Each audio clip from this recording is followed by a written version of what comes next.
Officials from more than 100 countries gathered in Switzerland to discuss ways to end the conflict in Ukraine through a peace formula. Delegations from the US, Germany, France, and scores of other nations attended. However, a joint communiqué issued by the participants offered no new proposals, instead repeating generic statements about Ukraine's territorial integrity and the principles of sovereignty. Both Russia and China were absent. In place of a workable peace plan, the joint statement outlined 3 basic points regarding the safety of nuclear facilities in Ukraine, the importance of food security and the global supply chain, and the need for prisoner of war exchanges between Kyiv and Moscow. Noting Russia's absence at the meeting, a number of countries from Brazil, South Africa, Mexico, and Saudi Arabia refused to sign the final joint statement. It would seem the conference was not really about finding a way to peace, as any such efforts require active participation of Russia. The real aim of the conference seems to have been to maintain and build out the international coalition that supports Ukraine. The fact that the most important countries in the global south refused to support even modest objectives indicates a loss for the organizers of the conference.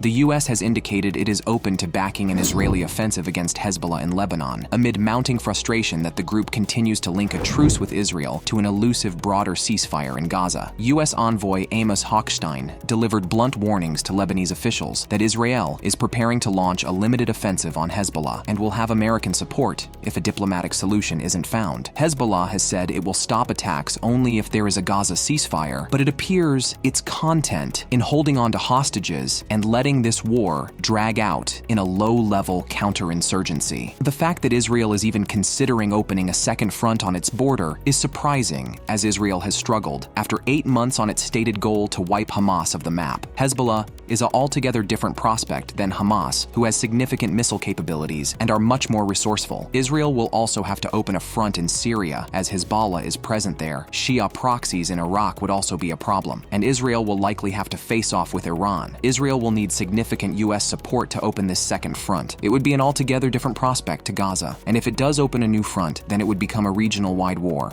In a visit this week to North Korea, Russian President Vladimir Putin and North Korea's Kim Jong-un signed a comprehensive strategic partnership pact, which includes a mutual defense clause in the case of aggression against either country. The pact also includes an agreement on collaboration between the two countries in the field of weapons development and manufacturing. Putin's visit to Pyongyang and his signing of the new defense pact are aimed at fueling fears about a new conflict in the Korean peninsula, which could push the United States and its regional allies to reduce their support for Ukraine. After North Korea, Putin traveled to Vietnam, where a military ceremony was put on to greet him. Putin said the objective of his trip was to build a reliable security architecture in the Asia-Pacific region to counter U.S. efforts in the region. He signed 11 agreements between the two countries, including deals on oil and gas, nuclear science, and education. With the Ukraine war coming up to 2.5 years, Russia needs to show it's not isolated and has allies. North Korea and Vietnam are not exactly going to pose a threat to NATO, and the fact that North Korea, a pariah in the world, is who Russia considers a strategic partner is more a reflection of Russia's status today than actions from a global power.